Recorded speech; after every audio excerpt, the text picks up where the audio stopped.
Lives Matter. Black Lives Matter. Black Lives Matter. Black Lives Matter. Black Lives Matter.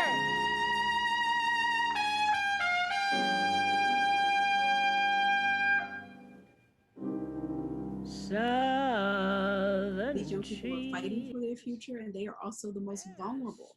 So to get the attention of America to see that racism and even violent racism would be directed at people who would otherwise be considered vulnerable, or even the children who, when you think about the desegregation of America, that was done on the backs of young people, on small people. Ruby Bridges, for God's sake. You think about those exquisite young people who were sent into those hateful crowds of adults because they were trying to make America a better place. My name is Avery Smedley. I'm 17. I am from Silver Spring, Maryland, which is a suburb outside of DC. So the first picture I have, this is from preschool. And as you can see, like my preschool is really diverse, but things really changed when I got to elementary school. Look at how white this is. This is my Girl Scout troop. And you can kind of get a sense. And that's kind of where, as I said, like my self-esteem really kind of took a blow because I really felt so othered. And it was like the little things too, just like being at sleepovers with these girls and they're all like braiding each other's hair, but like nobody can do your hair. I grew up in a predominantly Black neighborhood. My street in Philadelphia that I lived on when I was very young was actually a kind of borderline between a Black neighborhood and an Italian neighborhood. I lived in a segregated neighborhood. My first school was a Black school, and right across the street was a Catholic school that was almost all white. You know, my dad died when I was very young, but he was an activist himself. And so, you know, he took me to rallies as a little girl and he exposed me to a lot of things. So I wasn't fully aware of the full history of everything, but like, you know, I was in kindergarten when Martin Luther King was assassinated. So I didn't know how long the history of our social movements were at the time. I had to learn that later on, but I was fully aware of the activism that was going on when I was a little girl. Literally, my neighborhood, like if I think off the top of my head, there are maybe like 3-4 Black families, and maybe that too in a way is kind of like why I was so drawn to activism, because I mean maybe subconsciously it's also like me like proving myself like, hey, like I'm down. Like what happened was I had this internship in DC with these civil rights lawyers. So I go and I felt like I was let in on like the secret, right, that not everybody knew, and I had to like spread the word, and I had to like fix it because like not everybody was like in on it, but I knew it, and I knew about this evil that was like most people aren't aware about, and I was like, it's like my duty to like share this and fix it. So I considered myself an activist as a teenager, and even when I first got to college. But in college, my college activism was not, you know, I was not as strongly involved in things as other people who I knew. And I returned to it when I was in graduate school. I think that I've made a contribution to knowledge about Black people through the books that I've written and the articles that I've written. And I have, you know, helped to institutionalize the study of Black people through a Department of African American Studies here at Columbia. But I think my students, you know, if I had to pick the one thing, it would be my students.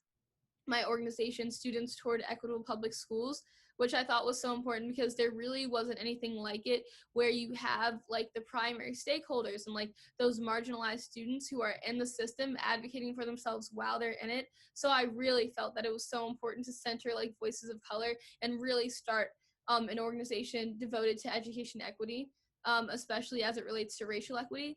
So we started that, and literally within like a few months, I was working with politicians and people running for the Board of Education, and I felt like, wow, like, oh my God, this is legit. And even today, like, for example, somebody just DM'd us and they were like, hey, I want to partner with you. So I think just like the speed in which we were able to get like this political clout, and people like knew about us, and people were calling on us to do things and make recommendations for like distance learning. In terms of police brutality, we've met that moment too, because in my county and so many school districts across the nation, the same police officers who are out there killing Black folks are in our schools. So we've come together to say, hey, like, we don't want police officers in our school, and we're actually, as you and I speak, we are working on ways to get police officers out of school. So I think we're really transforming the community in a lot of ways. We don't have real social change without young people. Young people have been at the forefront of just about every single movement for social change. They have the passion, they have the vision, the imagination, they have the energy. There have been young people at the forefront, the anti-war movement, like you said, the climate change movement, the gun control movement. So I think youth activism is absolutely necessary. It's sort of what lets us reach a tipping point. People can have been organizing all along and really kind of fighting and trying to do policy change, but it's young people in the street that really push an agenda forward. I fear every new inch added upon my little brother's increasingly tall frame in the same way my grandmother's family feared the Black lifeless bodies swinging in the trees would be one of their own. So they fled Alabama. How do I tell my almost 90-year-old grandmother it wasn't enough? So they fled Alabama. My grandmother worked so hard, she became a professor. How do I tell her it wasn't enough? She is and I am, and we are still threats.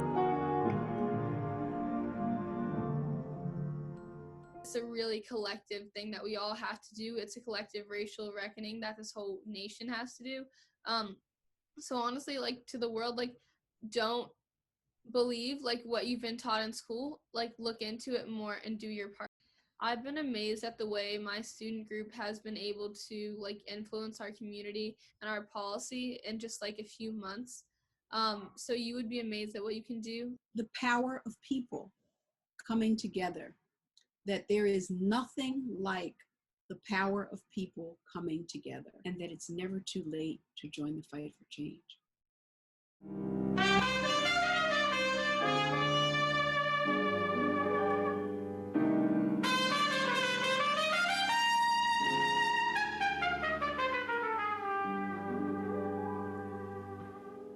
Past